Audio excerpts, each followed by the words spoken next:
নমস্কার, আমি পণ্ডিতজি ভিগুসি যাদব। শুরু করছি আজকের বিশেষ পর্ব। আর কয়েকটা দিন পরেই মৌনী অমাবস্যা। আমাদের তন্ত্র জ্যোতিষ জগতে এই মৌনী অমাবস্যা একটি গুরুত্বপূর্ণ তিথি হিসেবে বিবেচিত হয়ে আসছে যুগ যুগ ধরে। আজ আপনাদের জানাবো মৌনী অমাবস্যা প্রকৃত অর্থ, এর আধ্যাত্মিক তাৎপর্য। সাধারণভাবে মাঘ মাসের অমাবস্যার তিথিকে মৌনী অমাবস্যা বলা হয়। মৌনী অমাবস্যা হল মকর সংক্রান্তির পরে অন্যতম গুরুত্বপূর্ণ তিথি। আবার অন্য দিক দিয়ে দেখলে মহাশিবরাত্রির আগের শেষ অমাবস্যাই হল মৌনী অমাবস্যা, অর্থাৎ মাঘ মাসের কৃষ্ণপক্ষের অমাবস্যাই মৌনী অমাবস্যা। এই তিথিতে জন্মেছিলেন মহান ঋষি মনু। বলা হয় ঋষি মনুর নাম থেকেই মৌনী অমাবস্যার নামকরণ। শাস্ত্রমতে মৌনী অমাবস্যার এই বিশেষ দিনেই সূচনা হয়েছিল দ্বাপর যুগের। সংস্কৃতে মৌন শব্দের অর্থ হল যে কথা বলতে বা শব্দ উচ্চারণ করতে পারে না, অর্থাৎ যে চুপ অর্থাৎ নিস্তব্ধ অবস্থায় থাকে। অন্যদিকে নিঃশব্দ কথার অর্থ হল বিশ্ব ব্রহ্মাণ্ডের নিঃসীম শূন্যতাকে যদি জানতে হয় এবং ঈশ্বরের স্বরূপ যদি অন্তরে উপলব্ধি করতে হয়, তবে হতে হবে মৌন। এই উদ্দেশ্যে মৌন ব্রত পালন করে মৌনী অমাবস্যার এই তিথিতে সাধকরা মৌন ব্রত পালন করে থাকেন শাশ্বত জ্ঞানকে উপলব্ধি করতে।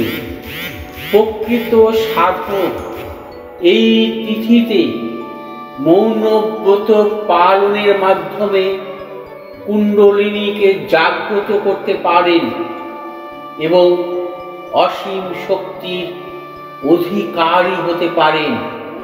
তাই যুগ যুগ ধরে তন্ত্র সাধনার ক্ষেত্রে মৌনী অমাবস্যা একটি বিশেষ ভূমিকা পালন করে আসছে।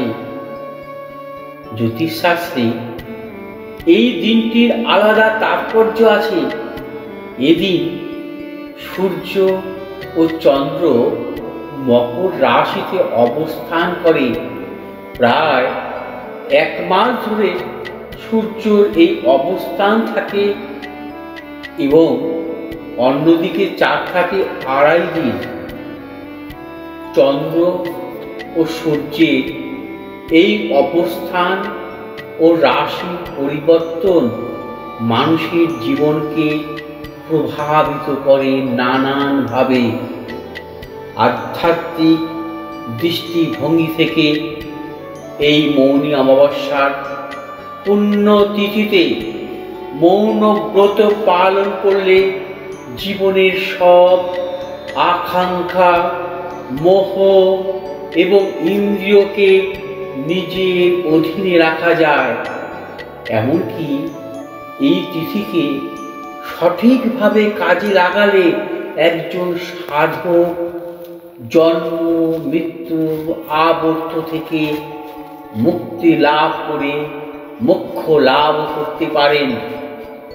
বহু মানুষের বিশ্বাস এই তিথিতে স্বর্গের দেবতারা নেমে আসেন মর্তে এবং প্রয়াগরাজের গঙ্গা যমুনা সরস্বতীর মিলনস্থল ত্রিবেণী সঙ্গমে পুণ্য স্থান করেন।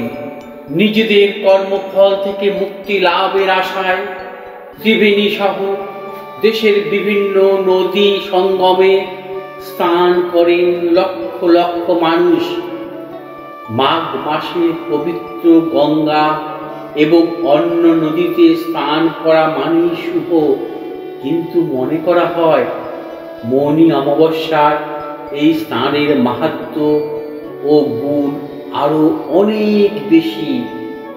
জ্যোতিষীদের মতে মৌন ব্রত পালন করে অমাবস্যায় যদি গঙ্গা স্নান করা যায়, তাহলে মানব জীবনের বহু জন্মের পাপ ধুয়ে যায়। এদিন নৈশপ্ত পালন করলে মানসিক শান্তি পাওয়া যায় এবং রোগ মুক্তি ঘটে। এবছর 28শে জানুয়ারি 2025 সন্ধে 7:31 থেকে অমাবস্যা শুরু। এর মধ্যে রয়েছে রটন্তী অমাবস্যা ও কালী পুজো। এই গুরুত্বপূর্ণ তিথিকে আপনারা চাইলেও কাজে লাগাতে পারেন। সেক্ষেত্রে মেনে নিয়ে চলতে হবে কয়েকটি শাস্ত্রীয় নিয়ম।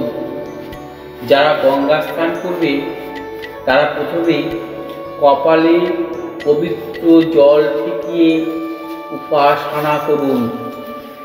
তারপরে সম্পূর্ণ স্নান করুন। সর্বদা পরিষ্কার বস্ত্র পরে সূর্য দেবতাকে তিল ও জল উৎসর্গ করুন। এবারে মন্ত্র জপ করে আপনার সামর্থ্য মতো দান করুন। এদিন উপোস চলাকালীন মৌনতা পালন করা খুব গুরুত্বপূর্ণ। নির্জলা উপোস রাখতে না পারলে শুধুমাত্র ফল ও জল খেলেও এদিন উপোস রাখা যায়। এই অমাবস্যা তিথিতে নেশা থেকে দূরে থাকুন। কাউকে কুকথা বলবেন না। যথাসম্ভব সৎ চিন্তায় নিজেকে নিয়োজিত রাখুন। পবিত্র দেহ ও মনে ঈশ্বরকে স্মরণ করুন এবং পারলে দরিদ্র মানুষকে কিছু দান করুন। সবশেষে বলবো, যার জ্যোতিষশাস্ত্রে আস্থা রাখেন ও নিজেদের জীবনের গ্রহগত কুপ্রভাবকে দূর করে জীবনে সফল হতে চান, তারা এই তিথিকে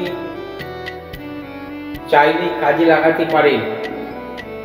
শাস্ত্র মতে তন্ত্রক্রিয়ার মাধ্যমে গ্রহদোষ খণ্ডনের জন্য এই মৌনী অমাবস্যা একটি প্রশস্ত তিথি।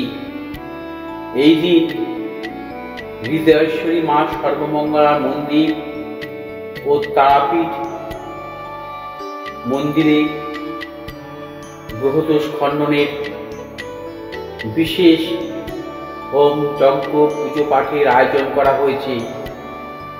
যোগদানের জন্য যোগাযোগ করতে পারেন আমার সাথে। ভালো থাকুন। ধন্যবাদ।